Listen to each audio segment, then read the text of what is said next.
আগরতলা থেকে রূপালী দাস কমেন্ট করেছেন, ওনাকে নমস্কার। উনি জানতে চেয়েছেন ব্যবসা করতে গেলে মানে ক্যান্ডেল তৈরি করতে গেলে কি কি জিনিস প্রয়োজন। দেখুন, প্রয়োজনের তো শেষ নেই, প্রচুর কিছুই প্রয়োজন, কিন্তু তার মধ্যে একদম বেসিক প্রয়োজন সেগুলো আমি আপনাকে দেখাবো। একদম বেসিক যেটা প্রয়োজন সেটা হচ্ছে মোম। এই মোম ছাড়া কোনোভাবেই ক্যান্ডেল তৈরি করা যাবে না। তাহলে এই মোম আপনাকে জোগাড় করতে হবে এবং এটার সঠিক প্রাইস আপনাকে জানতে হবে। আপনি যদি সঠিক দামে এটা কিনতে পারেন তবে আপনি সঠিক দামে এটাকে সেল করতে পারবেন। এরকম গ্লাস থাকলে আপনি যে কোনো গ্লাস ক্যান্ডেল তৈরি করতে পারবেন। সেক্ষেত্রে আপনাকে প্রচুর দাম দিয়ে মোল্ড কিনতে হবে না। এবার আসি মোল্ডে। অনলাইনে এরকম মোল্ড প্রচুর পাওয়া যায় কিনতে। এটা হচ্ছে ডেজি ফুলের মোল্ড।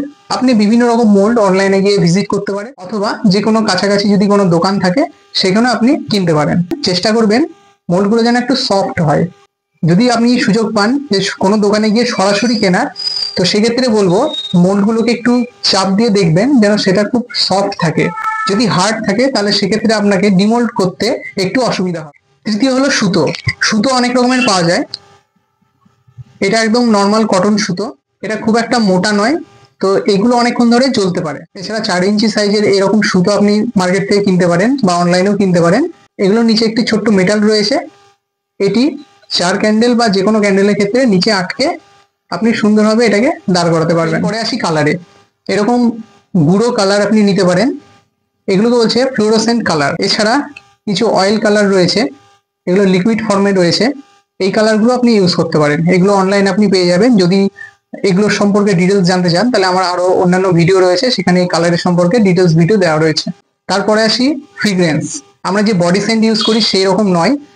ক্যান্ডেলের সেন্ট দুই রকমের হয়, একটা হলো এসেন্স, একটা হলো ফ্রিগ্রেন্স অয়েল। ফ্রিগ্রেন্স অয়েল ইউজ যদি করেন সেক্ষেত্রে গন্ধটা অনেক বেশি আসে, খুব সুন্দর গন্ধটা অনেক দূর থেকে আপনি পাবেন। আমি রিকমেন্ড করব ফ্রিগ্রেন্স অয়েল আপনি ইউজ করুন।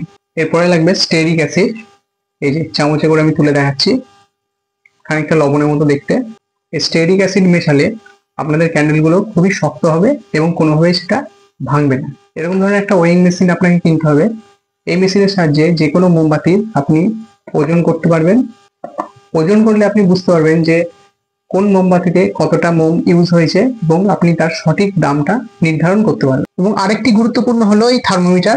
এই থার্মোমিটার যদি আপনার কাছে থাকে তবেই আপনি সঠিক টেম্পারেচারে ফ্রিগ্রেন্স অয়েল মিক্সড করতে পারবেন, কালার মিক্সড করতে পারবেন এবং সেটাকে পোরিং করতে পারবেন। পোরিং বলতে বোঝায় আপনি গলা মোম এই মোল্ডের মধ্যে ঢালবেন, কিন্তু কখন ঢালবেন সেই সঠিক টেম্পারেচারটা নির্ণয় করবে এই থার্মোমিটার। এছাড়া আপনি ক্যান্ডেল তো বানিয়ে নিলেন, কিন্তু সেগুলোকে সেল করবেন কি করে, তার জন্য বিভিন্ন রকম প্যাকেট রয়েছে। এই প্যাকেটগুলো যদি আপনি কিনেন, এর মধ্যে আপনি ভালো করে প্যাকিং করে এগুলোকে পাঠাতে পারবেন, কাস্টমার হাতে তুলে দিতে পারবেন।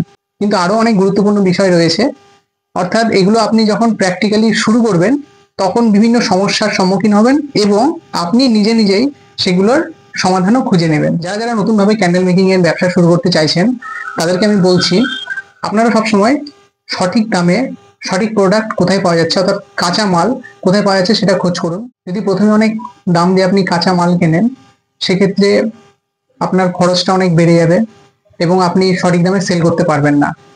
কারণ চারিদিকে যা কম্পিটিশন রয়েছে, আপনি যদি আপনার একই প্রোডাক্ট অনেক বেশি দামে বিক্রি করেন, পাশে যদি কেউ কম দামে বিক্রি করে তাহলে আপনার প্রোডাক্ট কেউ নেবে না। তাই আপনাকে সবসময় চিন্তা করতে হবে যে সঠিক দামে সঠিক প্রোডাক্ট আপনি কোথা থেকে কিনবেন। এটা নির্ধারণ করার পর আপনি প্রোডাক্টটি তৈরি করুন। আশেপাশের যে কেকের দোকান থেকে শুরু করে গিফটের দোকান রয়েছে, যে যে জায়গায় ক্যান্ডেল পাওয়া যায় সেই সমস্ত জায়গায় ভিজিট করুন এবং সেগুলোর দাম জিজ্ঞেস করুন। হাতে নিয়ে দেখুন যে কিরকম প্রোডাক্ট এবং কোনটা বেশি চলছে সেখানে। এই ধরনের সার্ভে আপনি করলেই আপনি বুঝতে পেরে যাবেন যে আপনাকে কোন ধরনের প্রোডাক্ট বেশি তৈরি করতে হবে। আপনি যদি সঠিক দামে মোম কিনতে পারেন তবে আপনি সঠিক দামে এই ক্যান্ডেলগুলি বিক্রিও করতে পারবেন। আপনারা এই ফর্মুলাটা ইউজ করে দেখুন, আশা করছি আপনাদের ব্যবসা আস্তে আস্তে অনেক দূর এগিয়ে যাবে। ধন্যবাদ।